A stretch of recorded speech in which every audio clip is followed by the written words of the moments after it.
Ladies and gentlemen, I'm going to do it earlier on. Quick show of hands. Have you ever sat through a presentation that was really dull, boring, and lifeless? Yes. This one still doesn't count. Have you ever sat through one that absolutely captivated you and engaged you? Again. What was the difference between you two? What is it that makes one of them dull, boring, and lifeless, and what is it that makes another one really captivating? People energy. For the record, that was actually a rhetorical question. You've been working very hard for the last hour and a bit. I didn't really want you to answer that. But what I would like you to think about is this. There are things that you can put into presentations. And what they'll do is they will help you to get your message across and ultimately make that presentation captivating and engaging.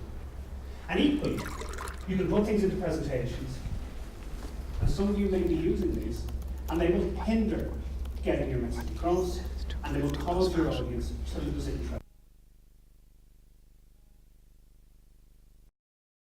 Has made reference to is going to be done for a couple of reasons. The first reason is this. For me, ladies and gentlemen, I can put speakers or presenters into one of three categories.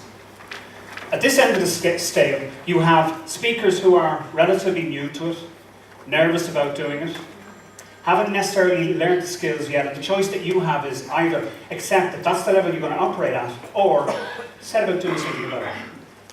Down this end of the scale, you have speakers who absolutely captivate you. Do you remember the first time Steve Jobs held up the iPhone and he swiped and we all went, wow. And then you have speakers in the middle. And these are speakers who've learned skills, who deliver presentations, quite comfortable doing it, quite confident.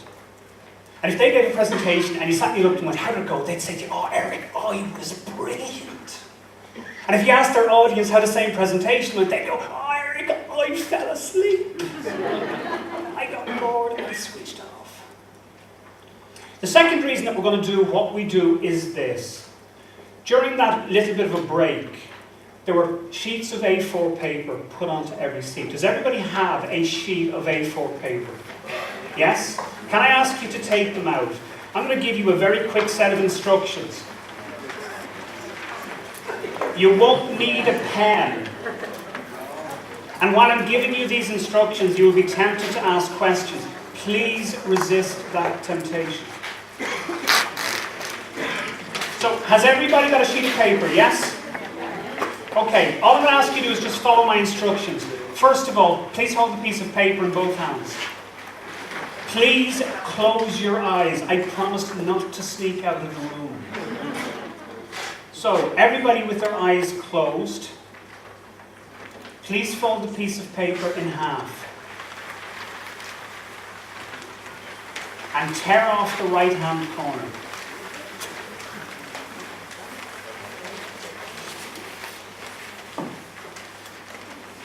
And then fold it in half a second time. And again, tear off the right-hand corner.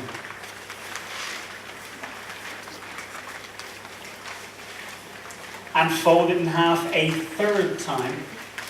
And again, tear off the right-hand corner. It's going to start to get a little bit harder to tear that corner, so feel free to make those scrunched up faces.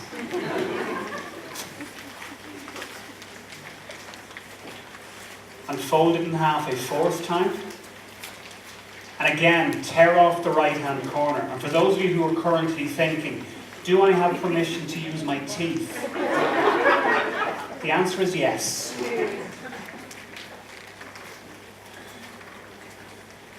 There's teeth being used there and teeth being used there.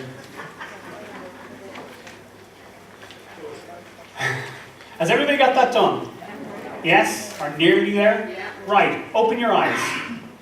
Please unfold the piece of paper, open it out and hold it up. Emphasis on hold it up so everybody can see.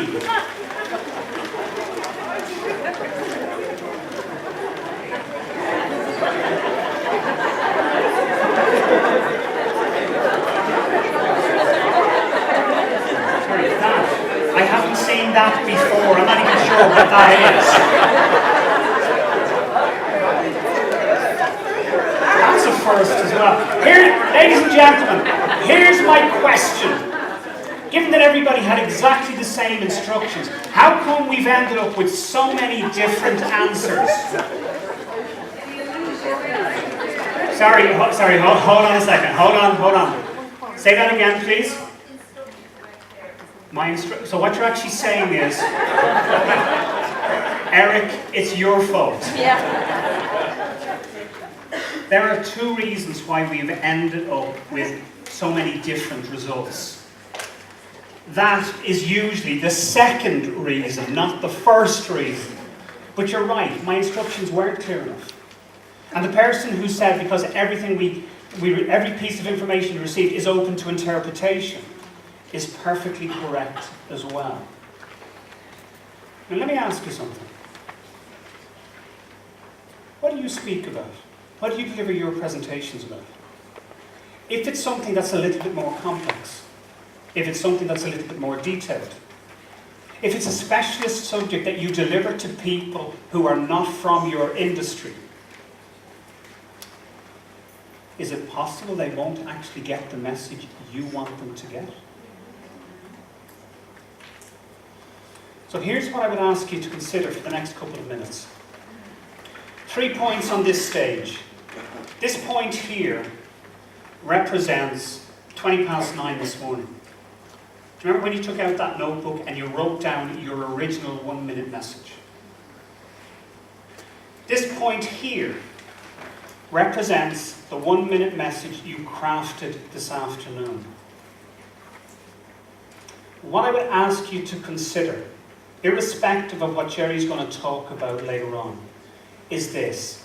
This point here, number 3, this is where you can get and take your speaking to a completely different level. And this is what we should aim for.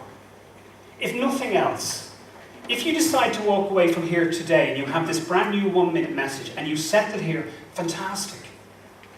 But if you aim for there, even if you don't reach it, if you fail to reach that point, says he, referencing something one of the people in my pod said a little bit earlier, but maybe you get to here rather than to there, that still represents progress. Does that make sense? The other reasons that I would ask you to consider looking to get to this level is as follows. Let's take these 3 points. Let me use a really cheesy analogy. Let's imagine you're playing golf. So this represents the day you started out, you want to play golf, and you stood up, and as Jerry said, you took this great big deep breath, and you swung as hard, and you looked at the ball going down there, and actually it was still stuck here somewhere. This here represents the point at which you've actually learned to play a bit of golf. You have some skills. Maybe you're a 5 handicapper, so you're really good. This is where Rory McIlroy lives. This is where Sergio Garcia lives. This is where Dustin Johnston lives. In my opinion, regardless of whether it's speaking or presenting, this is where we should be aspiring to reach. From a speaking perspective, you also have other factors that will inhibit getting your message across. The first of them is time. Can I get a show of hands? How many of you, when you walk out of here at 5 o'clock this evening, are giving a presentation this evening? It's always a moment when you throw out a question, you think, I don't know the answer, this could go wrong. But no, nobody's giving a presentation this evening. I know for a fact that there's one person in the room, and the next presentation that she is going to deliver will be on the 3rd of November.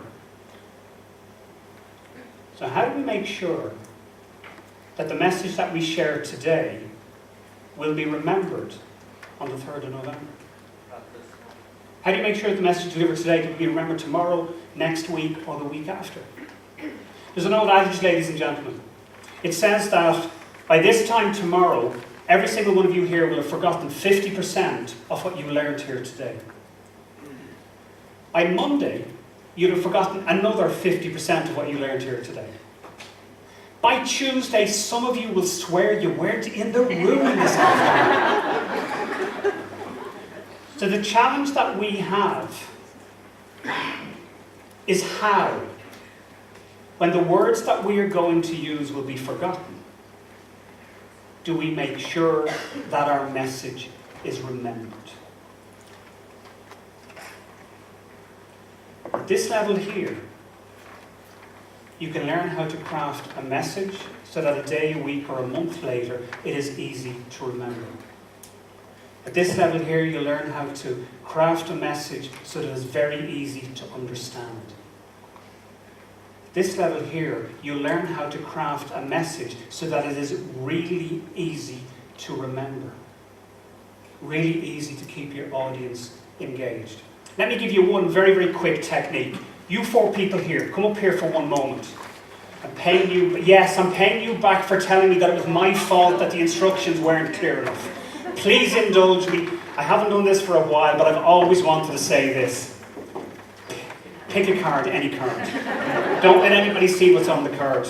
Even though I'm letting people see what's on the card. Pick a card, any card. I apologise in advance to you two. Pick a card. I'll write it on for the other card personally. You get that one. You're going first. You come over here for 1 second, please. Paula, just used to stand here. Sir, you're going first. And what I would like you to do for me, without letting anybody see what's on the card, and I want you to stand here so they can actually see the flip chart, you're going to draw a physical representation of what's on your card. Your job, ladies and gentlemen, is to shout out the answer as soon as you know what the answer is. Away you go. As soon as you know what this is, shout out the answer. Line.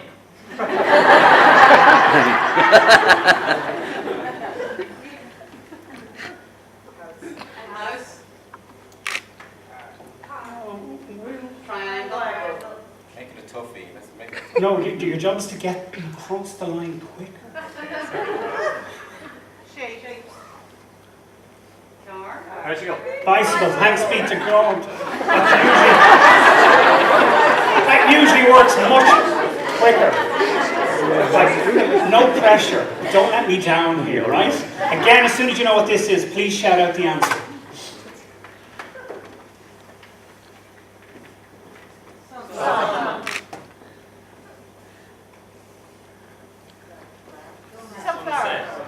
Sunflower, yes. You see how it works? Right, next. For the record, I apologise in advance, okay? Because you're looking at me going, how the hell am I supposed to draw this? Again, you're right-handed, so you don't mind. Just stand here so your audience can actually see what's going on to the flip chart. Okay, this one's really hard.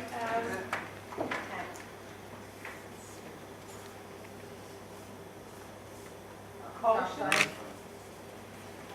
Hazard. Fire triangle. Alright. Fire hazard. Fire hazard. Danger. There's my 5, 6. Thank you very much. It was really close. Please tell them what the answer was. Risk. Can you see it now? Can you see it? Yeah. No, you can't. Next. Apologise to me too. Oh, I was going to say on a scale of 1 to 10, 1 you really like me and 10 you really hate me. Where do I score? Out of 15? Yeah. Okay. On the back of your head. No. Again, as soon as you know the answer, remember, he's not failing. As soon as you know what the answer is, please shout out the answer. This is why we have to say You're absolutely I'm absolutely sure. Come on, give it back.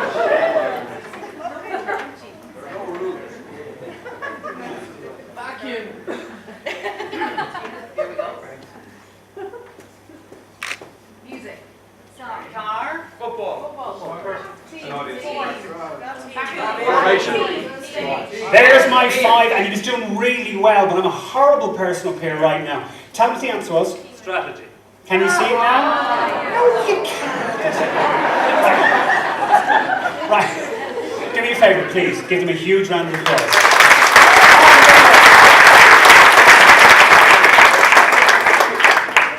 Here's my question. Why was it so much easier to get the bicycle and the sunflower than it was to get the strategy and the risk? Because they're abstract. Any other reason? They're familiar. Any other reason? People say to me because they're physical objects, it's easier to get the sunflower and the bicycle. But actually, that's not correct. The reason they're easier to get is because they are already in here. When they will be drawn, you went searching in this existing bank of knowledge until you found something that resembled what was on the, vaguely resembled what was on the flip chart. And having found something that mirrored it, it made sense, and that's where you're able to give the answer. One of the single best ways that you can take your subject, which may well be unknown to your audience, and bring great clarity to it, is to take that material and attach it to something they are already familiar with. You may walk out of here today and you may forget my 3 points. But if anybody here plays golf, it'll be easier to remember. That's the novice, that's the 5 handicapper, that's where Rory McIlroy lives. I operate this way, ladies and gentlemen. I work on the theory you're going to forget all my words. For 15 minutes, I'm going to give you close to 2,010 words. You will forget most of them. So what I'm looking for in any presentation is, how do I make sure that a day, a week, or a month later that you're able to remember my message? How do I make sure that a day, a week, or a month later you're going to remember my message, that you remember it when you need it? You're getting so much information today, you're going to forget so much of it. How, when you need that next presentation on the 3rd of November, Maeve, do you make sure you remember what you heard here today? And that's the challenge. Even these few minutes, here's what you're going to remember. Here's what was inserted into this presentation. Forget about the content. Forget about the fact that when you get to this advanced level, whether you avail Jerry's offer or not, when you get to this advanced level, it'll be easy to remember, easy to understand, easy to engage with your audience. The things that you will remember from what I did today will be what? The first thing was anchoring those 3 points. The second thing was the reference to golf. Those of you who played golf, it's already in here. The third thing was a little bit of humour. The fourth thing was tearing the piece of paper. The fifth thing was more humour. The sixth thing was bringing 4 people up here to draw on the flip chart and everybody else going, thank God he didn't pick me. But ultimately, you're not going to remember the words, you're not going to remember the message. What you've received with all of these has generated an internal reaction. And the distance back to that internal reaction will be far quicker and far shorter than the distance back to the words that generated that internal reaction. And ultimately, as presenters, when we stand in front of somebody to try and sell them our idea, our product, our service, they may not make the decision that day. So it's how you say it in such a way that they're able to remember it when they need to make that decision. Does that make sense? That's what I'm going to leave you with. I'm going to hand over to Jerry. It's been a little bit of fun, a little bit of entertaining, but I would hope that somebody will decide, this is where I am right now, this is where the possibilities are. Ladies and gentlemen, thank you for participating, thank you for getting involved. I was searching forward very much.